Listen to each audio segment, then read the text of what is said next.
और ख़वातीन इस्लाम, जिस हदीस मुबारका की तिलावत का मैंने शर्फ हासिल किया उससे मुताल्लिक़ कुछ मारूज़ात पेश करने से पहले आक़ाए करीम रऊफ़ुर रहीम अलैहि तहिय्यतु व तस्लीम की बारगाह बेकस पनाह में जिस तरीक़े से मैं पढ़ाऊँ अक़ीदत व मोहब्बत में डूब कर उसी तरीक़े से दुरूद व सलाम का नजराना पेश करें। अस्सलातु वस्सलामु अलैका या रसूल अल्लाह, अस्सलातु वस्सलामु अलैका या हबीब अल्लाह, अस्सलातु वस्सलामु अलैका या नबी अल्लाह, अस्सलातु वस्सलामु अलैका या नूर अल्लाह, व अला आलिका व अस्हाबिका या हबीब अल्लाह, सल्लल्लाहु तआला अलैहि वसल्लम। मेरे प्यारे आका सल्लल्लाहु तआला अलैहि वसल्लम के प्यारे दीवानों, हम और आप एक ऐसे इदारे के दामन में मौजूद हैं जिस इदारे की बुनियाद अहले सुन्नत व जमात की वो अबकरी शख्सियत जिनके हवाले से अगर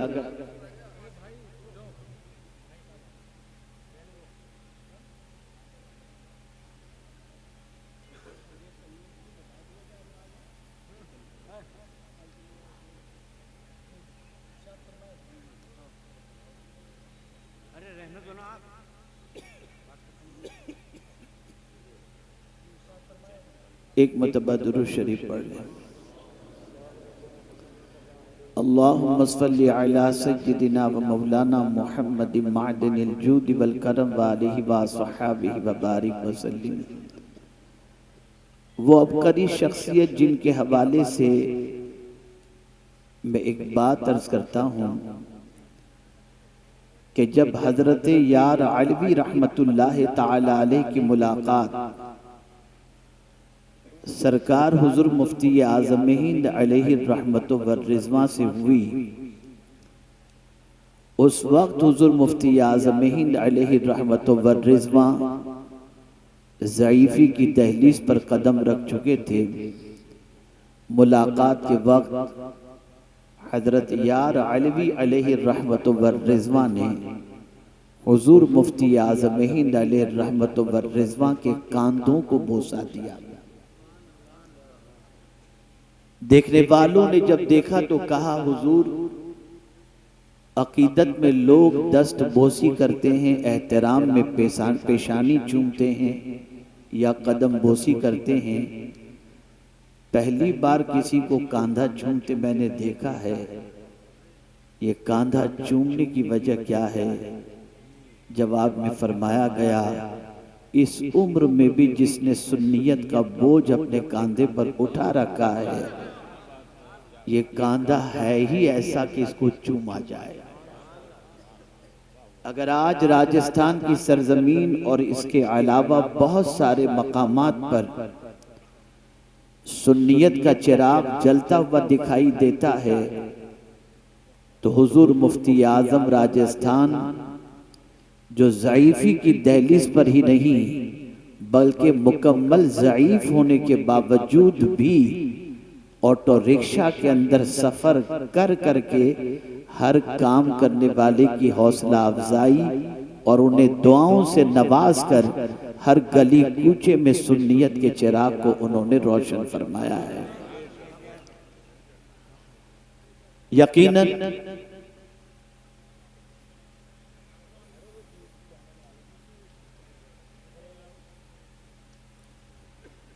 यकीनन उनके एहसानात को बुलाया नहीं जा सकता, और वैसे भी अमरोहा की सरजमीन से ऐसे हीरो ने जन्म लिए हैं जिन हीरों की चमक आज पूरी दुनिया के अंदर महसूस की जा रही है।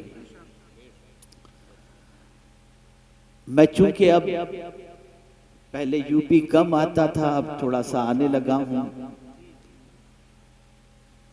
और मैं माहौल के हवाले से जानता हूं कि हमारे वो सामीईन जो बस आ जाते हैं, बस आ जाते हैं, उन्हें कुछ खबर नहीं होती कहां आए हैं, क्यों आए हैं, आ जाते हैं बस। तो जहन के अंदर एक बात बैठी कि इन आने वालों को सिर्फ आने वाला नहीं, बामकसद आने वाला बनाया जाए, ताकि जब यहां से लौटें तो उनकी जिंदगी में इनकलाब पैदा हो। ये वही सूबा है जहां से इमाम इश्क व मोहब्बत का फैजान जारी है। ये वही सूबा है जहां से सरकार हुज़ूर मुफ्ती आज़मीन रहमा का फैजान जारी है। ये वही सूबा है जहां हजरत मखदूम सिमना आराम फरमा रहे हैं। ये वही सूबा है जहां पर हजरत अब्दुल कादिर बदायूनी रहमतुल्लाह ताला अलैह आराम फरमाए। तकरीबन अकाबिर औलियाए किराम यहाँ पर आराम फरमा हैं। और एक चुपती हुई बात भी अर्ज करता हूँ, इदारे इस सूबे के अंदर सबसे ज्यादा हैं, लेकिन बात बुरी न लगे तो अर्ज करूं, सबसे ज्यादा मस्जिदें नौजवानों से अगर खाली हैं तो इसी सूबे की मस्जिदें खाली।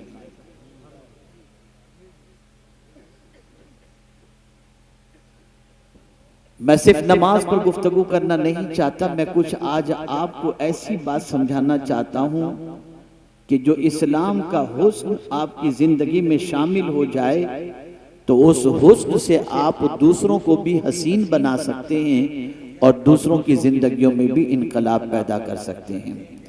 हजरत अम्र इब्न अब्बास रदियल्लाहु ताला अन्हु ये कदीमुल इस्लाम है। इस्लाम कबूल करने वालों में आपका चौथा नंबर है। आगोश इस्लाम में कदम रख चुके, दामन मुस्तफ़ा सल्लल्लाहु अलैहि वसल्लम थाम चुके, और आप अच्छी तरीके से जानते हैं कि इब्तिदाई इस्लाम के अंदर आगोश इस्लाम में कदम रखना कई मुसीबतों को दावत देने के मुतरादिफ था। बावजूद इसके हजरत अम्र इब्न अब्बास रसूल आज़म सल्लल्लाहु अलैहि वसल्लम की गुलामी कबूल करते हैं और दाखिले इस्लाम होते हैं। दाखिले इस्लाम होने के बाद कुछ अरसा गुजरा कि रहमत आलम सल्लल्लाहु अलैहि वसल्लम की शबो रोज की काविशों को वो महसूस करते हैं कि रहमत आलम सल्लल्लाहु अलैहि वसल्लम सुबह निकलते हैं और लोगों को दावत देते हैं और शाम लौटते हैं तो थके हुए होते हैं, लफ्जों के तीर चलते हैं, कभी पत्थर बरसाए जाते हैं, कभी कांटे बिछाए जाते हैं, कभी फप्तियां कसी जाती हैं, और न जाने किस किस तरीके से क़ल्बे मुस्तफ़ा सल्लल्लाहु अलैहि वसल्लम को अजियत पहुंचाई जाती है। हजरत अम्र इब्न अब्बास इस मंजर को देखते थे। हजरत अम्र इब्न अब्बास रदियल्लाहु ताला अन्हु इस्लाम कबूल करने के बाद पूछते हैं, मम मअका अला हाज़ल अम्र, या रसूल अल्लाह सल्लल्लाहु अलैहि वसल्लम, ये जो दीन का काम आप कर रहे हैं तो इस दीन के काम करने में आपके साथ कौन कौन है? तो अल्लाह के रसूल सल्लल्लाहु अलैहि वसल्लम ने फरमाया, हुर्रुन व अब्दुन, एक आजाद है और एक गुलाम है। आजाद से मुराद अफजलुल बशर बादल अंबिया सय्यदना सिद्दीक अकबर रदियल्लाहु ताला अन्हु, और गुलाम से मुराद हजरत बिलाल रदियल्लाहु ताला अन्हु। इस सवाल के बाद रसूल आज़म सल्लल्लाहु अलैहि वसल्लम से जो उन्होंने सवाल किया इस्लाम कबूल करने के बाद, या रसूल अल्लाह सल्लल्लाहु अलैहि वसल्लम, इस्लाम क्या है? मल इस्लाम या रसूल अल्लाह, मुसलमान हो चुके हैं, कलेमा पढ़ चुके हैं, दाखिले इस्लाम हो चुके हैं, उसके बाद भी पैगंबर रहमत सल्लल्लाहु अलैहि वसल्लम से पूछते हैं मल इस्लाम या रसूल अल्लाह, इस्लाम क्या है? आज मुझे वही आपको समझाना है। मेरे प्यारे आका सल्लल्लाहु तआला अलैहि वसल्लम के प्यारे दीवानों, कलेमा पढ़ लेने के बाद आदमी आगोश इस्लाम में कदम तो रख लेता है, लेकिन इस्लाम के कुछ तकाजे हैं, इस्लाम की कुछ रिक्वायरमेंट है। इस्लाम चाहता है कि सिर्फ तुम नाम के मुसलमान न बन के रहो, बल्कि मुसलमान अगर हो तो कंप्लीट मुसलमान बन जाओ। अल्लाह अज़्ज़ व जल्ल ने फरमाया, या अय्युहल्लज़ीना आमनू दुखुलू फिस्सिल्मि काफ़ा, ऐ ईमान वालो इस्लाम में पूरे पूरे दाखिल हो जाओ।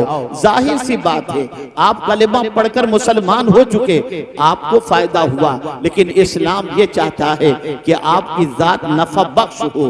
इस्लाम ये चाहता है कि जिस मजहब के मानने वाले हो, उस मजहब का हुस्न आपकी जबान से, आपके किरदार से छलकता हुआ दिखाई देना चाहिए। ये नहीं कि आप मुसलमान तो कहला रहे हैं, लेकिन किरदार जाहिलाना आपका हो, अंदाज बिल्कुल बेवकूफ वाला हो, जिंदगी आपकी आवारगी की दहलीज पर पहुंची हुई हो। नहीं नहीं, बल्कि जब आपने मुसलमान अपने आप को कहा है तो आपकी जिंदगी से हुस्न इस्लाम छलकना चाहिए, हुस्न इस्लाम नुमायां होना चाहिए। इसीलिए अल्लाह के रसूल सल्लल्लाहु अलैहि वसल्लम से हजरत अम्र इब्न अबस ने पूछा, मल इस्लाम या रसूल अल्लाह, ए अल्लाह के रसूल इस्लाम क्या है?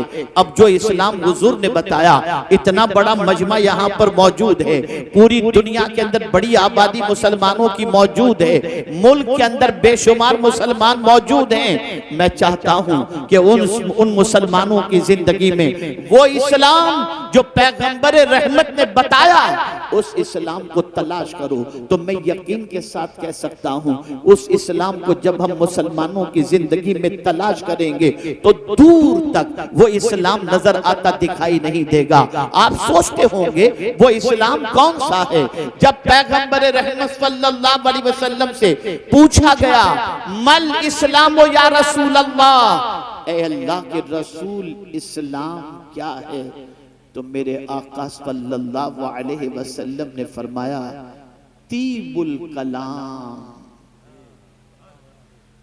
पाकीज़ा बात करना,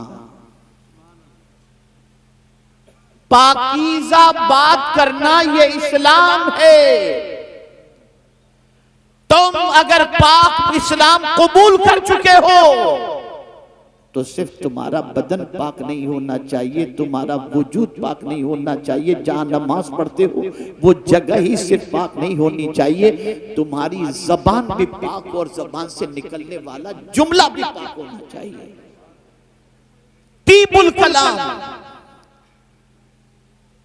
एक मुसलमान जब जबान खोले तो उसकी जबान से निकलने वाले कलेमात पाकीज़ा हों।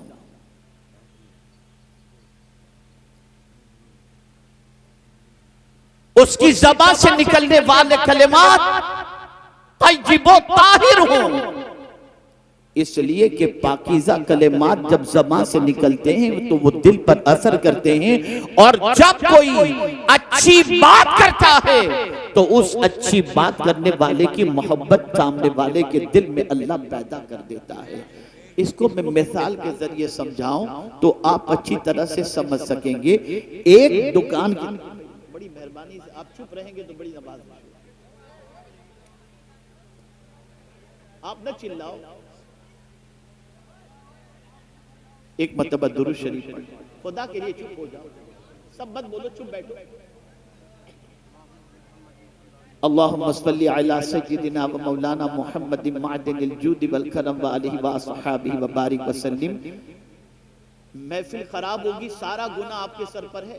देखिए बच्चे लोग बेचारे क्या शोर शराबा कर रहे हैं, ला हौला वला कुव्वता। आप न चिल्लाओ बाबा, बाबा न चिल्लाओ, बस चुप हो जाओ, चुप हो जाओ, खामोशी से सुनो। शैतान नहीं चाहता कि कोई अच्छी बात आपके कान तक पहुंचे, और जो शरारत करेगा शैतान को सपोर्ट करने के मुतरादिफ होगा। खामोशी से समाअत फरमाएं। अर्ज ये कर रहा था, अच्छी बात का असर।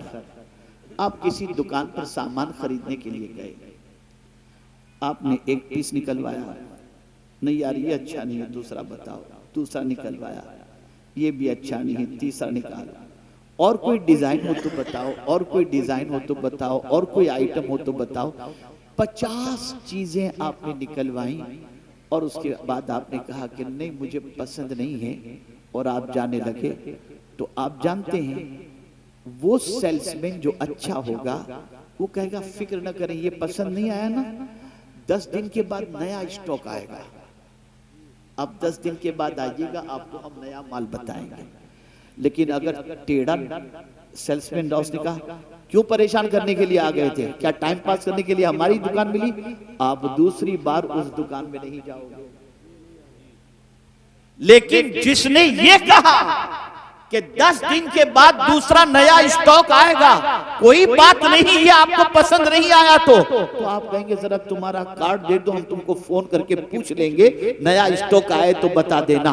पता चला जब नरमी से कोई गुफ्तगू करता है तो उसकी मोहब्बत अल्लाह दिल में पैदा कर देता है, लोग उससे मोहब्बत करना शुरू कर देते हैं, उसके करीब जाना शुरू कर देते हैं। अल्लाह अकबर। डॉक्टरों को यही सिखाया जाता है, डॉक्टर को बात करने का लहजा सिखाया जाता है, बात करने का अंदाज सिखाया जाता है। इसीलिए मरीज जब किसी तबीब के पास जाता है और 1000 बड़ी बीमारी में गिरफ्तार हो, लेकिन तबीब कहते आप फिक्र न करो, सब ठीक हो जाएगा, उसकी मुस्कुराहट से मोहब्बत भरे जुमलों की बुनियाद पर बीमार की आधी बीमारी की छुट्टी हो जाया करती है। पता चला अच्छे कलाम की तासीर हुआ करती है। आप लोगों से मिलें और मिलते वक्त क्या करता है, इस तरीके से बात करेंगे, कोई आपसे दोबारा मिलने की ख्वाहिश नहीं रखेगा। लेकिन आप मिलेंगे, कब आए, कैसे हैं, घर वाले कैसे हैं, तो मुलाकात की तमन्ना पैदा होगी। या रसूल अल्लाह आपकी अज़मतों पर कुर्बान, ऐसा ढंग हमें सिखा दिया कि दुनिया हमसे नफरत नहीं, हमसे मोहब्बत करे। लेकिन हम ही कम नसीब हैं कि आपके तरीके को छोड़कर नफ्स और शैतान की उकसाहटों के शिकार बन गए। आज हमारे लबो लहजे को देख लीजिए, हमारे बात करने के अंदाज को देख लीजिए। हमारी कौम तो पहचानी ही जाती है मां बहन की गालियों से। बात करने की तमीज नहीं, बात करने का लहजा नहीं, बात करने का अंदाज नहीं, बात करने का सलीका नहीं, कोई चीज भी नहीं। और हम अपने आप को मुसलमान कहते हैं। ए अल्लाह के रसूल सल्लल्लाहु ताला अलैहि वसल्लम के प्यारे दीवानों, अगर हम कुरान का मुताला करें तो कुरान हमें बताता है किससे कैसे बात करनी चाहिए, कुरान उसका तरीका हमें बताता है। आइए सबसे पहले जनरल इंसानों से बात करने के हवाले से कुरान क्या कहता है, तो कुरान कहता है वक़ूलू लिन्नासे हुस्ना, लोगों से अच्छी बात कहो। अल्लाह अकबर। जब भी बात करो तो अच्छी तरीके से बात करो, जब भी बात करो तो अच्छे अल्फाज इस्तेमाल किया करो, अच्छे लफ्जों का इंतखाब किया करो। लोग कहते हैं लफ्जों का क्या, जो चाहो बोल दो। नहीं नहीं, लफ्जों की ताकत होती है, लफ्जों की कुव्वत होती है, अल्फाज बड़े मानी रखते हैं, अल्फाज की बड़ी ताकत होती है। मेरे प्यारे आका सल्लल्लाहु अलैहि वसल्लम के प्यारे दीवानों, कुफ्र की वादियों के अंदर पूरी जिंदगी गुजारने वाला शख्स अगर जिंदगी की आखिरी सांस के वक्त कलिमा तैयबा पढ़ ले, एक कलिमे की बुनियाद पर जिंदगी के कुफ्र के सारे गुनाह अल्लाह माफ फरमा देता है और वो जन्नत का हकदार बन जाता है। एक कलिमे की बुनियाद पर जो उसने ज़बान से अदा किया, उसका कुफ्र भी मिटा और उसके गुनाह भी मिट गए। और 60 साल शादी की जिंदगी के गुजर चुके हैं और बड़ी अच्छी जिंदगी गुजर रही है। लेकिन अगर गुस्से में आने के बाद शौहर ने सिर्फ 3 लफ्ज अपनी बीवी को कह दिए, तलाक तलाक तलाक, तो जिंदगी के लिए वो हराम हो जाया करती है। पता चला लफ्जों को मामूली न समझो, ज़बान से निकलने वाले अल्फाज को हल्का न समझो, अल्फाज की बड़ी कीमत होती है। अगर ये कीमत न होगी तो कभी बुखारी शरीफ की आखिरी हदीस के अंदर ये कहना आता कि कलिमतान खफीफतान, अल्लाह कलिमतान हबीबतान इलर रहमान, खफीफतान खफीफतान अलल लिसान सकीलतान अलल मीज़ान। आप जरा सोचो तो सही, सुब्हानल्लाहि व बिहम्दिही सुब्हानल्लाहिल अज़ीम अगर कोई पढ़ ले तो ये कलिमात ऐसे हैं जो रहमान को महबूब हैं, मीज़ान पर वज़नी हैं, ज़बान पर हल्के हैं। पता चला कलिमात की ताकत होती है, अल्फाज की ताकत होती है। कुरान कहता है मा यल्फिज़ु मिन कौलिन इल्ला लदैहि रक़ीबुन अतीद। हर लफ्ज हमारा नोट किया जाता है, हर लफ्ज हमारा लिखा जाता है, हर लफ्ज हमारा महफूज किया जाता है। मेरे प्यारे आका सल्लल्लाहु अलैहि वसल्लम के प्यारे दीवानों, आप जरा देखें, जनरल इंसानों से बात करनी हो तो कुरान कहता है वक़ूलु लिन्नासि हुस्ना, लोगों से अच्छी बात कहो। और खुद हुजूर से फरमाया वक़ुल लिइबादी यक़ूलु लती हिया अहसन, मेरे महबूब मेरे बंदों से कह दो जब भी बोले तो अच्छी बात बोले।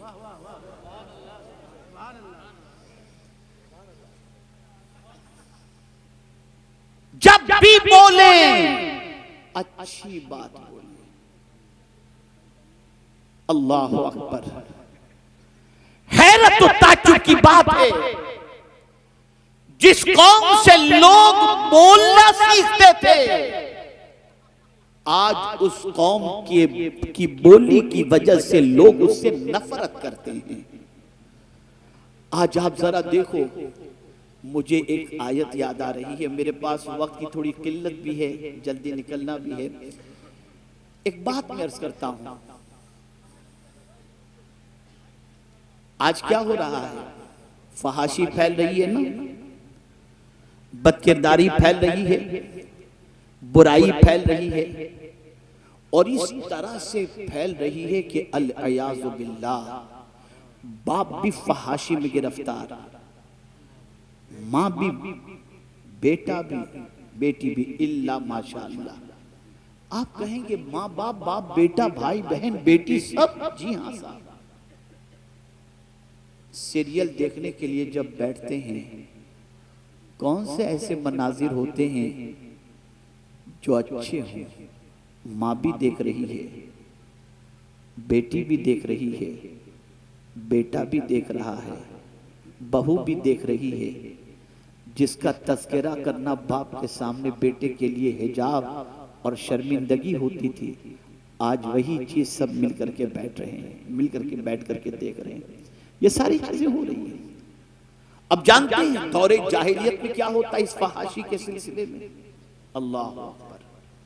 जब उस दौर के अंदर लोगों से कहा जाता कि फहश काम ना करो, ये बेहयाई है, बेहयाई से बचो, फहाशी से बचो, तो कुरान कहता है कि जो उन्होंने कहा था, मेरे वो भाई जो बाप बन चुके हैं या मुस्तकबिल में शादी के बाद बाप बनने वाले हैं, कुरान की इस आयत को पेश नजर रखें। वल्लज़ीना इज़ा फ़अलू फ़ाहिशा क़ालू वजदना अलैहि आबाअना वल्लाहु अमरना बिहा कुल इन्नल्लाहा ला यअमुरु बिल फ़हशा। आप जानते हैं जब बेहयाई करने वालों से कहा गया कि तुम क्या कर रहे हो, ये बेहयाई है, तो जवाब में वो बच्चे क्या कहते थे मालूम है? कालू वजदना अलैहि आबाना, हमने हमारे माँ बाप को ऐसा ही देखा। आज का बाप अगर बेटे के सामने बेहयाई करे, आज की मां बेटे के साथ बैठकर गंदी पिक्चर देखे या सीरियल देखे और उसके बाद बच्चे को बेहयाई से रोकने के लिए जब कहेगी, तो कुरान ने पहले ही कह दिया कि दौरे जाहिलियत में जो कहा जाता था, आज का बेटा वही कहेगा। मुझे याद है मेरे एक दोस्त ने मुझसे कहा, मेरे बेटा आउट ऑफ ट्रैक जा रहा है, हजरत जरा उसे समझाइए। मैंने कोशिश की और मैंने समझाने की भरपूर मेहनत की। कुछ दिनों के बाद आप जानते हैं मेरे दोस्त ने मुझसे कहा, हजरत अब इसको मत समझाइएगा, छोड़ दीजिए उसके हाल पर। मैंने कहा क्यों, क्या हुआ, किसी दिन अल्लाह तौफीक दे देगा। कहा नहीं, एक दिन मैं अपने बेटे से कहा, बेटा तू जो कर रहा है वो सही नहीं है, तो मेरे बेटे ने मुझे जवाब में कहा, अब्बा जब आप मेरी उम्र के थे तो क्या करते थे? आज जो लोग बदकिरदारी से अपने दामन को दागदार करके ये तसव्वुर करते हैं कि हम अपनी जिंदगी को ऐशो मौज के अंदर गुजारें, ये उम्र है हमारी, कल तुम्हारी औलाद अल्लाह न करे गलत रास्ते पर जाने के बाद ये न कहे कि हम तो वही कर रहे हैं जो हमारे बाप ने किया था। आज गालियां विरासत में मिल रही हैं, आज चिल्लम चिल्ली विरासत में मिल रही है, आज बदतमीजी विरासत में मिल रही है, आज घर घर के झगड़े विरासत में मिल रहे हैं। ये सारी चीजें घरों से निकल कर आती हैं और फिर उसके बाद वही सोसाइटी में फैलती चली जाती हैं। ए रसूल गिरामी वकार सल्लल्लाहु अलैहि वसल्लम के दीवानों, तो याद रखो कुरान कह रहा है लोगों से जब भी बात करो तो अच्छी बात करो। अल्लाह अकबर। अब आइए सबसे पहले हम समझते हैं, ये तो जनरल लोगों के हवाले से बात हो गई। अब कुरान मुकद्दस से पूछते हैं, ए कुरान तू बता अल्लाह से बात करनी हो तो कैसे करें, अल्लाह से कलाम करना हो तो कैसे करें, अल्लाह से मारूजात पेश करने हो तो कैसे करें। मसाइब के पहाड़ टूट रहे हैं, तकालीफ की वादियों से गुजर रहे हैं, ऐसा लग रहा है कि अब तकलीफ का आसमान फटेगा और हम खत्म हो जाएंगे, अब जमीन में जलजला पैदा होगा, हम बर्बाद हो जाएंगे। मुआशी बदहाली के शिकार हैं, बच्चियां जो है वो जवानी की दहलीज पर पहुंच चुकी हैं, कोई रिश्ता नहीं आ रहा, कर्ज के बोझ तले दबे हुए हैं, बीमारियां घर का साथ छोड़ने को तैयार नहीं है, लड़के आवारगी के रास्ते पर जा रहे हैं, ऐसा लगता है कि मुसीबत ने हमारे घर ही का रुख कर लिया। इस तरीके से जब इंसान गिरफ्तार होता है तो क्या करता है, अल्लाह की बारगाह में माद अल्लाह कहता है, क्या मौला मेरा ही घर तुझे मिला था, मैं नमाज पढ़ता हूँ, मैं रोजे रखता हूँ, मैं गुनाह से बचता हूँ, मैं हराम काम नहीं करता, फिर भी मेरे घर के दरवाजे पर ये तकालीफ दस्तक देती हैं। ये वो इंसान कहेगा जो इंसान कुरान की रोशनी में अल्लाह से बात करने का तरीका नहीं जानता। आइए मैं आपको बताऊं, हजरत अय्यूब अलैहिस्सलाम पर मुसीबतों का कौन सा पहाड़ नहीं टूटा। सारे बच्चे शहीद हो गए, सारे मकानात गिर गए, सारी जायदाद खत्म हो गई, सारे मवेशी खत्म हो गए। हजरत अय्यूब अलैहिस्सलाम अपनी बीवी के साथ रवाना हो गए। बीवी ने मर्ज के अंदर गिरफ्तार देखा, अर्ज करने लगी, ऐ मेरे सरताज आप अल्लाह के नबी हैं, बारगाहे समदियत में दुआ करेंगे, मुसीबत टल जाएगी, सेहत नसीब हो जाएगी, आप अल्लाह की बारगाह में दुआ कर दीजिए। अल्लाह अकबर। अल्लाह के फरिश्तादा पैगंबर हजरत अय्यूब अलैहिस्सलातु वस्सलाम जरूर ये कह सकते थे, मौला मैं तेरा नबी हूँ, तेरा बंदा हूँ, ऐ मेरे करीम ये जो परेशानियां मुझे छू रही हैं या लग गई हैं या आ गई हैं, मौला इसे दूर फरमा दे। नहीं नहीं, अंदाज सिखाते हैं कि अल्लाह के बंदो तुम्हें तकलीफ जब आ जाए, जब मुसीबतें तुम्हारे दरवाजे पर दस्तक दें और जब तुम परेशानियों में घिर जाओ तो तुम्हारी जबान से अल्लाह की बारगाह में कैसे कलेमात निकलने चाहिए। अल्लाह अकबर। हजरत अय्यूब अलैहिस्सलातु वस्सलाम ऐसी तकलीफ में कि बच्चे, माल, जायदाद सब कुछ खत्म होने के बावजूद भी जब अल्लाह की बारगाह में अर्ज करते हैं तो यूं कहते हैं, रब्बि इन्नी मस्सनी अद्दुर्र व अंत अरहमुर राहिमीन। ए मेरे रब मुझे मुसीबत ने छुआ है, टच किया है, और तू सबसे ज्यादा रहम करने वालों में रहम करने वाला है। अल्लाह अकबर। अंदाज देखिए, मुसीबत में शिकवा नहीं, अल्लाह की बारगाह में मारूजा पेश करने का तरीका सिखाया जाता है। जब कोई बंदा इस तरह से आजिज़ी और इंकिसारी के साथ रब से शिकवा करने की बजाय रब की अजमतों को, रब की रहमत को पुकारता है तो फिर मौला किस तरीके से करम फरमाता है। रब ने फरमाया, उरकुज़ बिरिज्लिका हाज़ा मुग़तसिलुम बारिदुम व शराब, ठोकर मारो अपने पैर की, जो पानी निकले उसे पियो और बदन पर डालो, तुम्हें शिफा नसीब हो जाएगी।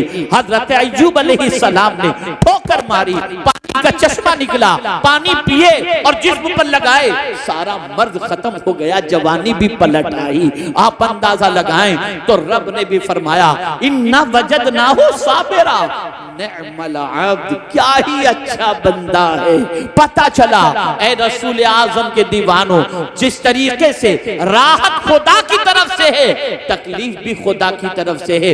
इसीलिए सूफियाई के नाम की जबान पर कभी शिकवा नहीं होता था। जिस तरीके से हम राहतों का इस्तकबाल करते हैं, वो अल्लाह की तरफ से आने वाली मुसीबतों का इस्तकबाल करते थे। इसलिए कि वो कहा करते थे कि राहत के अंदर हमारी खुशी का भी दखल है, लेकिन मुसीबत में तो सिर्फ खुदा की खुशी का दखल है। इसलिए कि वो चाहता है तभी मुसीबतें आती हैं। ऐ रसूल गिरामी वक़ार सल्लल्लाहु अलैहि वसल्लम के दीवानों, तो अल्लाह की बारगाह में कैसे अर्ज करना चाहिए, ये तरीका कुरान सिखा रहा है। हुजूर की बारगाह में कैसे अर्ज करना चाहिए, अल्लाहु अकबर, तो कुरान कहता है या अय्युहल्लज़ीना आमनू ला तक़ुलू राइना वक़ुलू उन्ज़ुरना। अल्लाहु अकबर, या रसूल अल्लाह नजर करम कीजिए। रसूल आजम की बारगाह में जब अर्ज करना हो तो इस तरीके से अर्ज करो, और अल्लाहु अकबर, रसूल की आवाज पर अपनी आवाज को बुलंद न करो। आज तक आपने सुना है कि तकवा उसको कहा जाता है जो बंदा अल्लाह से डरे उसे तकवा, जो गुनाहों से बचे उसे तकवा। लेकिन तकवा का एक अंदाज कुरान ने ये भी बता दिया, और इस तकवे का मेयार इतना बुलंद बता दिया कि जिसकी कोई इंतहा नहीं। कुरान कहता है इन्नल्लज़ीना यग़ुद्दूना अस्वातहुम इंदा रसूलिल्लाह उलाइका अल्लज़ीना इम्तहनल्लाहु क़ुलूबहुम फित्तक़वा।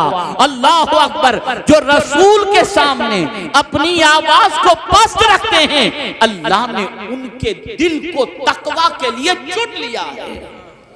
ये रसूल की बारगाह का अदब है, वहां ढंग है, बात करने का तरीका सिखाया जा रहा है। माँ बाप से कैसे बात की जाए, माँ बाप से कैसे बात की जाए, तो कुरान कहता है अल्लाहु अकबर, वक़ज़ा रब्बुका अल्ला तअबुदू इल्ला इय्याह व बिल वालिदैनि इहसाना इम्मा यबलुगन्ना इंदकल किबरा अहदुहुमा औ किलाहुमा फला तकुल लहुमा उफ वला तनहरहुमा वकुल लहुमा कौलन करीमा। अल्लाहु अकबर।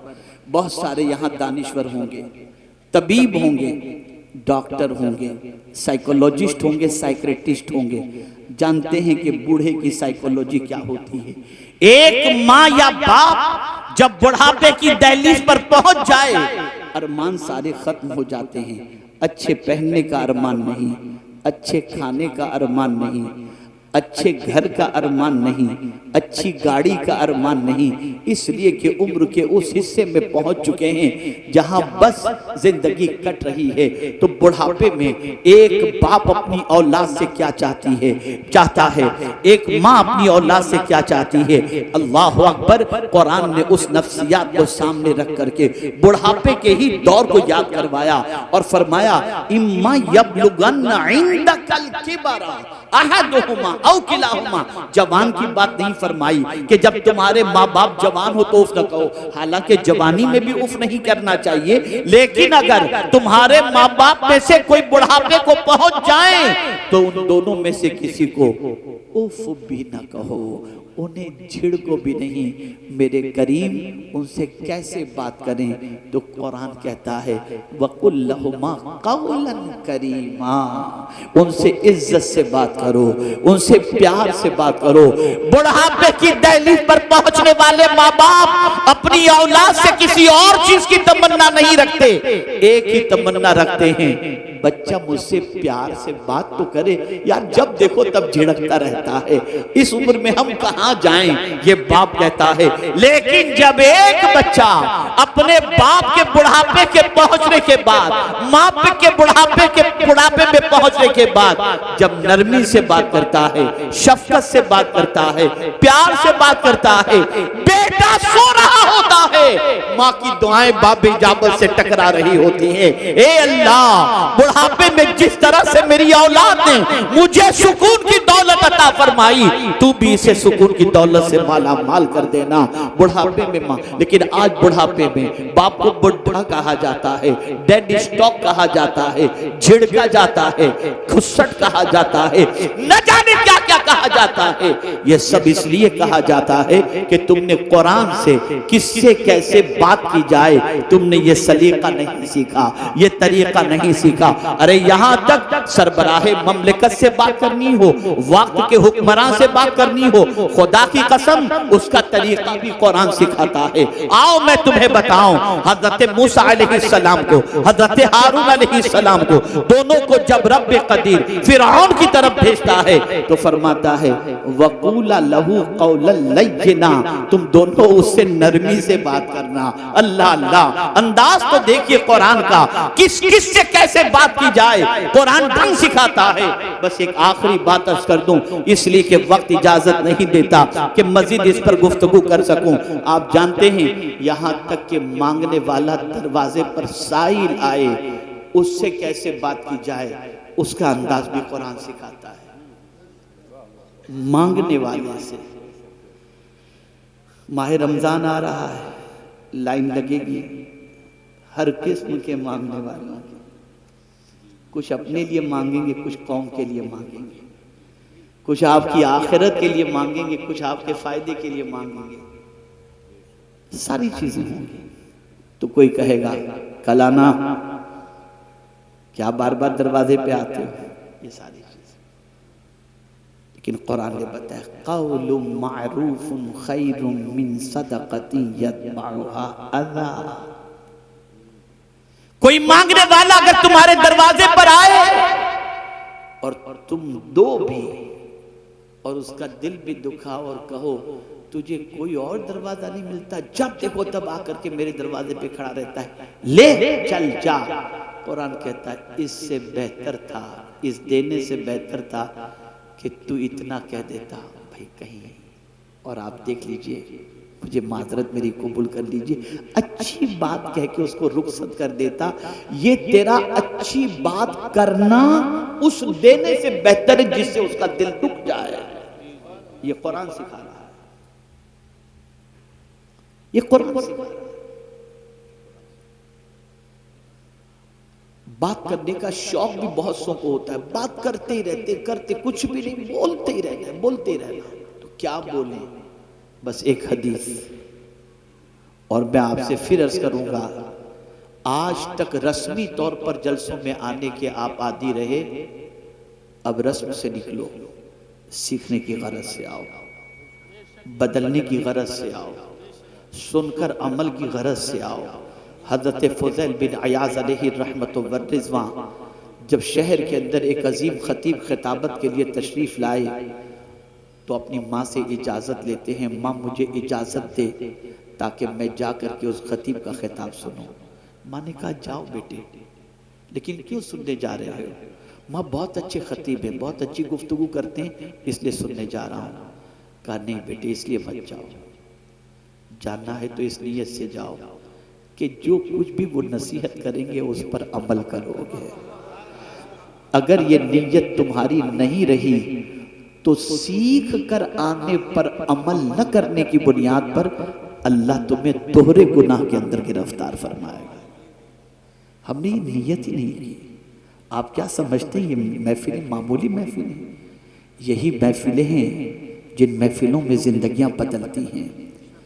लेकिन हम आते हैं बेवुजू आ गए, ऐसे ही आ गए, चलो जाते हैं, चलो देखते हैं, चलो घूमते हैं, चलो ये करते हैं, चलो वो करते हैं, बाकी कुछ भी नहीं।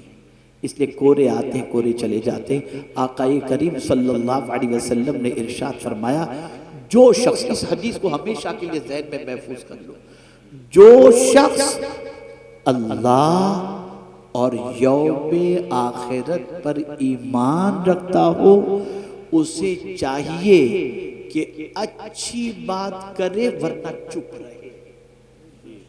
ये हुजूर का इरशाद है।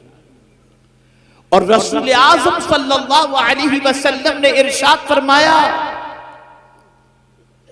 जो शख्स अपनी जबान और शर्मगाह की हिफाजत का जिम्मा ले, मैं उसकी शफाअत का जिम्मा लेता हूं।